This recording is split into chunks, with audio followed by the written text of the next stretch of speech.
Good morning to all of you. Thank you very much for coming, for having me. It's quite a side entrance here, I can tell you. I am going to spend about half an hour or so on global developments, global economic developments, and to some extent, because of the place we are in, how they're influenced by oil, and then of course there are all sorts of other bits and pieces moving around, including politics and so on. I want to start with a very, very big picture. It's a very big picture because it is addressing global growth, a very big topic. It's a big picture because it does so over the long term. And it's a big picture because it's a little bit of has a strange history. You see, normally, in economics, I guess, and elsewhere, if you have academics addressing a topic, it's usually after the fact. Something happens, and then they start arguing, and 7 years later, they still haven't agreed on why it happened. Right? We have in economics now a relevant topic which went the other way around. It was actually brought up by academics first. And it starts with a very simple but important observation. They saw that no matter how you measure it, global economic growth is still positive after many, many years, but it's coming down. Growth is slowing down since about the mid-1980s in a very, you can see it here, sort of obvious fashion, and concentrated mostly in the well-developed economies, Europe, the US, Japan, what we call the OECD economies. It doesn't really matter how you measure it, in real terms with inflation or without inflation, the picture doesn't change. And because it's such an important topic, something else happened which usually doesn't, which is that this topic meandered out of academia pretty quickly and is now occupying center stage in many financial newspapers, in the Financial Times and The Economist, which is why I just didn't make up my own slide replicating it. I just took a picture out of The Economist, and that's pretty representative for this debate. Now that's obviously an important observation, and then comes part two. Is it true, and if so, why does it happen? And here academics went back into their old habits, so there's no agreement on why it happens. Everybody agrees it's in the data, nobody knows whether it will continue, and why it did happen so far, but there's agreement that it did happen. So it's not that bad, because there are 147 opinions of why, but you can classify them pretty broadly. There is, on one extreme end, the theory that this is because of global demand. This is held by people like Larry Summers. You may have heard that name, ex-Secretary of the Treasury in the US.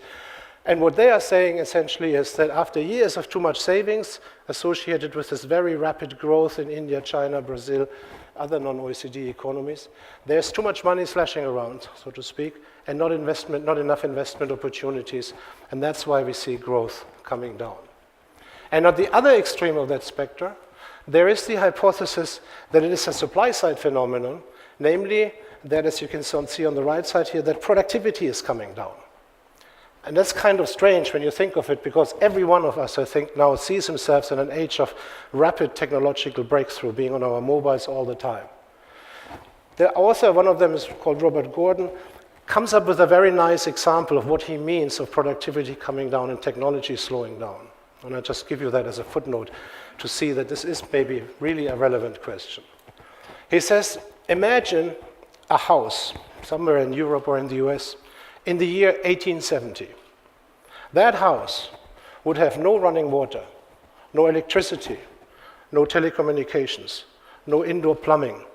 And the people in that house would have no way of talking to each other by telephone, no way of transport other than animals. Now fast forward 70 years, and you're in the year 1940. That same house would now have all these things: electricity, indoor plumbing, telephones, and a car, probably. Now fast forward another 70 years, and in the year 2010, and that same house would still have all these same things, just much more refined, and the only really groundbreaking new item it would have is digitalization, the internet. And the argument says, this is not only about, guys, there must be somebody here who does his emails while I'm talking, that this is not very productive. The argument really is that there was only one groundbreaking new technology and not enough to sustain these high rates of growth, and the real area of innovation was at the end of the 19th century, early 20th century. So this is the very, very big picture which worries many people. Why does it worry them, and why did it make the news in the business world? Because no matter which explanation you believe in, there's two extreme points or something in the middle, the effect would always be the same. If you have too much savings, it will bring down interest rates and rates of return for any investor. If you have no productivity improvements, slow technology developments, it will bring down interest rates and rates of return for investors. So what the business community is concerned about and why this debate made it from academia into business is a very real problem. If there is what they call secular stagnation, are we entering an age or are we already in an age of very low returns? A topic, of course, now very familiar. That's the very, very big background, and I'll come back to it at the end. Meanwhile, however, we also have a short term in which we live. And it's still probably, when you look at the repercussions, a valid argument to say that the last financial crisis we had 8 years ago is still with us, because there are repercussions for it in the short term. I'll show you two familiar ones, and then we go into trying to figure out what it tells us. The first one is what everybody knows. With the financial crisis, central banks started to essentially purchase assets in loose terms to try to improve liquidity in the system, print money, in order to get rates down, interest rates down, and in order to get investors, such as you, to take up money from the banks and invest. You see that on the left-hand side, this massive increase in bank assets in potential liquidity which has been created. The highest amount of such money printing we ever had in the history of modern societies. Did it work? On the right-hand side, you see the typical forecast. While this was engineered, every institute, every investment bank, and here the IMF sort of as the grand old daddy of all forecasts, continued to downgrade their growth forecast. Here you can see how they see growth over the next 5 years between 2013 and just very recently. And it's the growth forecast which has been graded downwards, and at the same time, of course, real growth also has slowed down. So a real emergency measure by which everybody, which is so big that really everyone in the street is aware of it, but if the aim was to initiate growth, to make liquidity available for investors to pick up and to invest, then so far it hasn't worked. Which is not to say it may have worked preventing worse situations, but it hasn't really led to a global pickup. And the second example for short-term developments within that bigger framework comes in a sense, and that's why I picked it, has to do with this region, is the oil price. Remember, there always used to be a valid saying, not only among economists, that if the oil price falls a lot, what does it do to the economy, to the global economy? It's supposed to be very good for the global economy. It's supposed to be a shot in the arm for it. And economists from the 80s and 90s and the experience at that time were actually able to put numbers to that phenomenon. The rule of thumb was always that if the oil price goes down $10, global growth will pick up 0.2%. Now, we had an oil price more or less stable at record levels of around $110 since early 2011, for 3.5 years before it started coming down. Then it came down from 110 to somewhere in the 30s and now 40s, and that's where it's dithering around. This should have given a real boost to the global economy. And on the right-hand side, again, you see the same thing. These are the forecasts for 2015. And many of you will have probably had the same situation like me. I'm sitting in my office since the summer of 2014 when the oil price started coming down. I would get a flood of papers from analysts, investment banks, correcting their oil price forecast downwards. And over the same period, since the summer of 2014, I got a flood of papers from the same investment houses or consultancies, hopefully different departments, correcting the economic growth forecast down. You can see that here it includes a forecast from January 2016 forecast for the year 2015. You know, they always add the numbers up exposed, and it continues to going down. So another issue where some old wisdom doesn't seem to hold anymore. Either the economy is really in such bad shape that without the oil price decline, we would have negative growth globally, or somehow these cheaper oil prices do no longer translate into a boost for economic growth, similar to the QE question. And because we're in the Middle East and because it makes a lot of sense, is this picture which I want to take as my starting point and ask the question now, why is it that these lower oil prices didn't boost the global economy? And what does that tell, if anything, about the bigger background, about the longer-term growth picture, which matters in the end of the day to all of us? There are 4 primary reasons for this fact that lower oil prices didn't translate into higher growth. Let's go quickly back through them and then come back to the big picture. The first one is almost trivial and actually not very important, but right now it matters. the oil price is not the only thing which changes. The economy is always many moving parts. One other big relative price which has changed is that we have an appreciation of the US dollar. In business terms, there are good reasons to suppose that this will continue. The US picks up a little faster than other countries. The end of QE will lead to higher interest rates there, so good reasons for why it happened and why it may continue, at least as good as the reasons are for why the oil price fell and why it may stay low. But what that means is that it has an impact which cannot be isolated from something like the oil price decline. For example, again, you sit in your office, you get flooded with these papers about a declining oil price. They will always say, who wins, who loses? Oil importers will win, oil exporters will lose. Look at countries like India, China. If you only look at the oil price, they will both be losers. If you look at the oil price and the dollar, or if you only look at the dollar, China, which has a fixed exchange rate, will lose from a stronger dollar because everything it sells, as long as it has a pegged exchange rate, will be more expensive. India, which has a flexible exchange rate, will not be affected by a stronger dollar to the same extent. If you do the numbers, it turns out that this dollar effect is actually stronger in China than the oil price effect. But this is not something which we can systematize because it's just one example. It just tells you, never only look at one thing. So if an economist comes and talks only about the dollar or only about the oil price, as they all do, then be suspicious. The second one is a more interesting from our long-term perspective. We all know that the crisis 2008, 2009, to a large extent was a debt crisis, especially households running up mortgages, the system coming down, and then people having to repay. What we observe in the aggregate numbers is that the global buildup of debt, which has happened in the years before the crisis, has not stopped in 2008, 2009. It has continued at a very rapid pace. Never has there been so much debt in the global economy in relation to the size of the economy to GDP as currently. What has changed is the composition of debt. After the crisis, you can see this here, very nice percentages of GDP went up to 221% of global GDP is now in debt. That's really highly leveraged. What has changed is that after the crisis, governments and corporates increased their debt, but households, the ones first and foremost hit, especially also by the housing crisis, deleveraged is the term, paid back their debt. Why does this matter?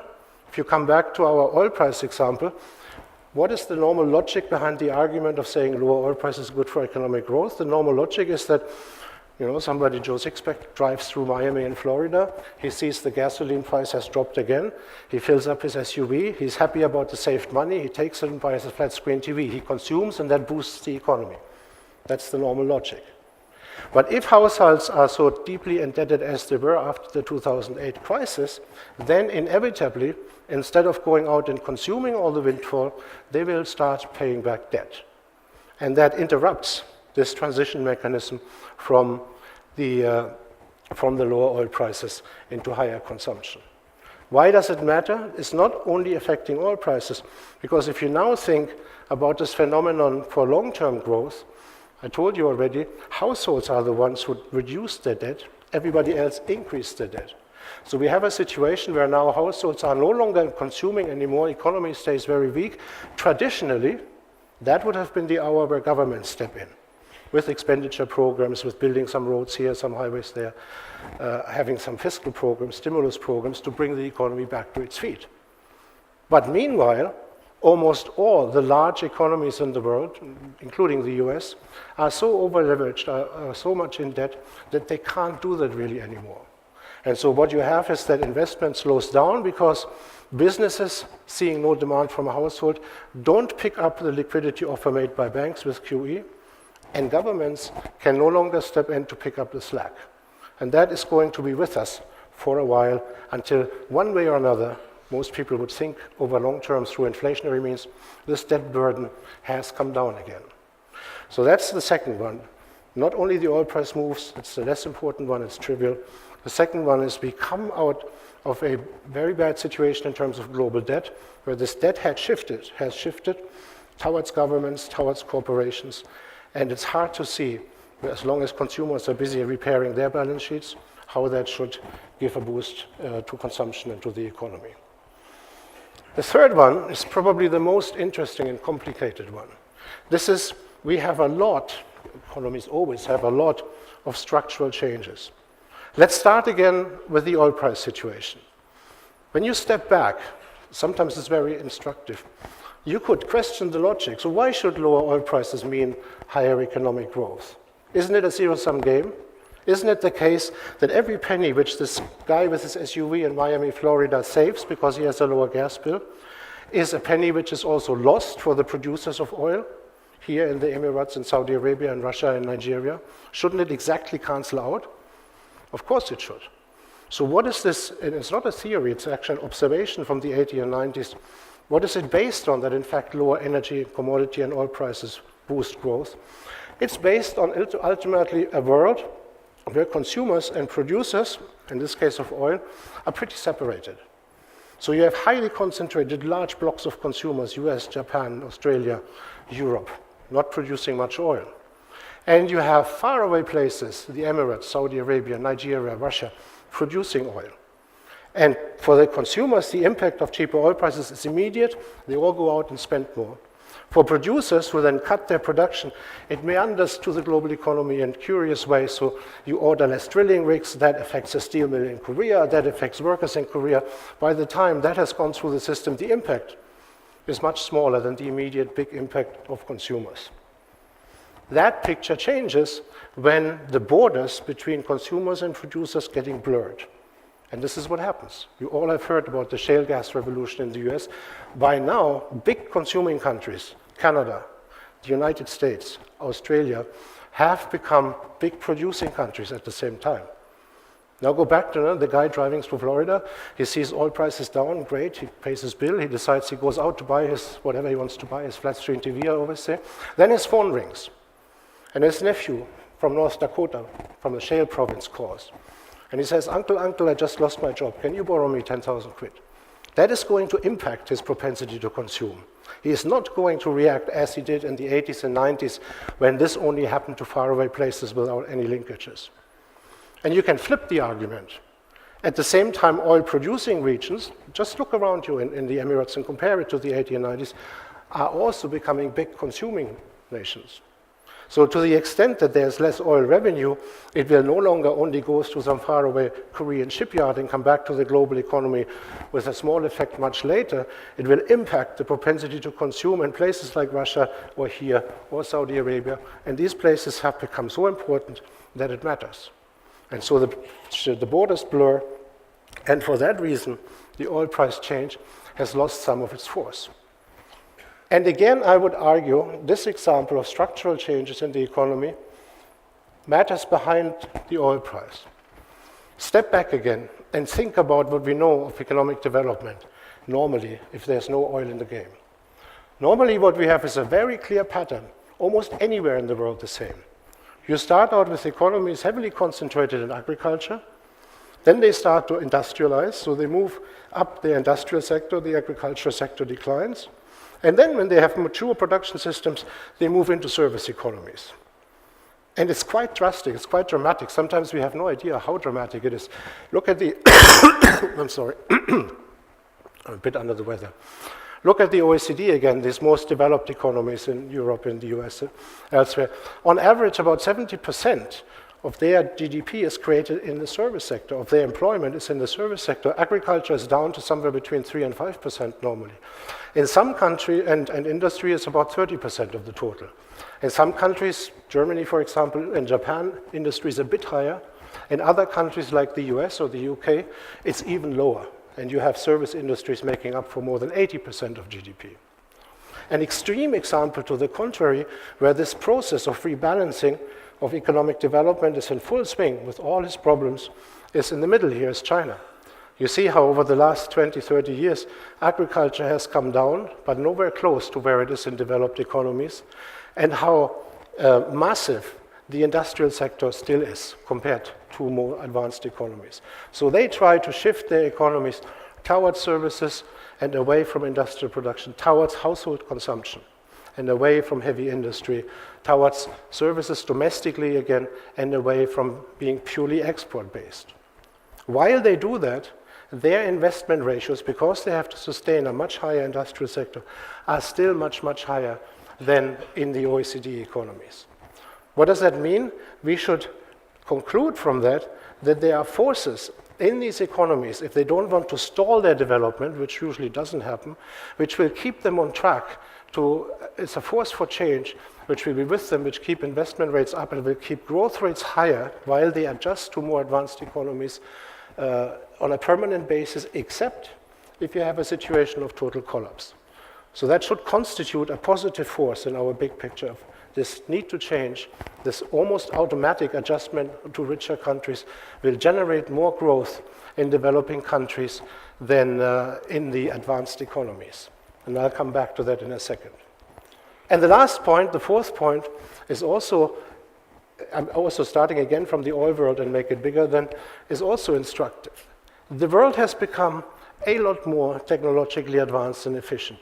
This is an example from the oil sector. Oil has become less important. What these curves measure is how much oil you need, how many barrels, how many liters of oil you need to generate $1,000 worth of GDP in different geographies. If you look at the so-called developing countries, they needed roughly 680 liters to generate $1,000 of GDP in the late 1970s. That's now down, these 680, to about 90 odd liters. For the world as a whole, it's also down. For the developed countries, it's down to a little below 40 liters per $1,000. Big differences. What does it tell us? Number one, the world as a whole has become more efficient, meaning oil has simply become less important. Whatever happens to the oil price is about half as important as it was last time around in the 80s and 90s when oil prices collapsed. That also explains the little reaction you had from the global economy.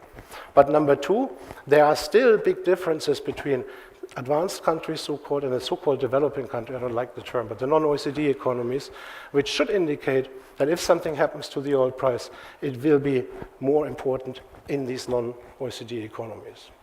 And so where I want to end is to draw up these bits and pieces from oil price examples to the bigger picture, the fact that it's not only oil prices which matter, the fact that we have this large indebtedness in the global economy, which will be with us for a while, which prevents households and consumers from consuming, and the fact that we have these structural shifts ongoing, driven by just general human development, whether they expressed as efficiency gains or whether they expressed as changing shares between services and other sectors of the economy, they all will sum up to the observation that even while everybody complains about the dangers of investing in non-OECD economies in the developing world, that for all we can tell, pending a huge disaster, they will still continue to grow faster than the OECD countries. Again, terminology, OECD, developed economies in Europe, in the US, in Japan, and non-OECD, the whole rest.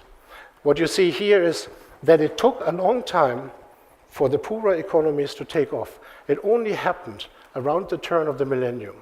I mean, it happened after the breakdown of the Soviet Union, the development of the Middle East, especially the oil-producing parts of the Middle East, and then the takeoff of China.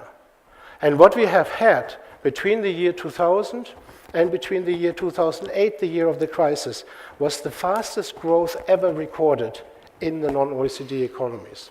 Some people would translate this, depending how you read the numbers, in the fastest global growth ever, full stop. But for sure, it was the fastest growth in developing countries. It has come down in both camps. The slowdown was caused by the OECD. And these academics I mentioned at the beginning may well have a point. It may be a secular slowdown in growth for the reasons I've discussed. But even if that is true, there is other reasons, powerful reasons, short of a global disaster, which will ensure that, driven by structural change, efficiency gains, and all that, the developing countries will continue to catch up to the big guys. And the implications for you, building or working in hotels, I think, are pretty obvious. You can now take these major factors and you can either go back, if this thing allows me to, It doesn't. And you can see, how growth forecasts in the OECD vary. It's very surprising. The only region which has not been downgraded is Europe, because it's already so low. So that seems to be settled already on 2% instead of 3-4% growth. Or you can step back and take the bigger picture, and then it's pretty obvious where you get more bang for your money if you want to compete in a growing market rather than in a stagnating market. That's, I think, enough big picture stuff. Thank you very much.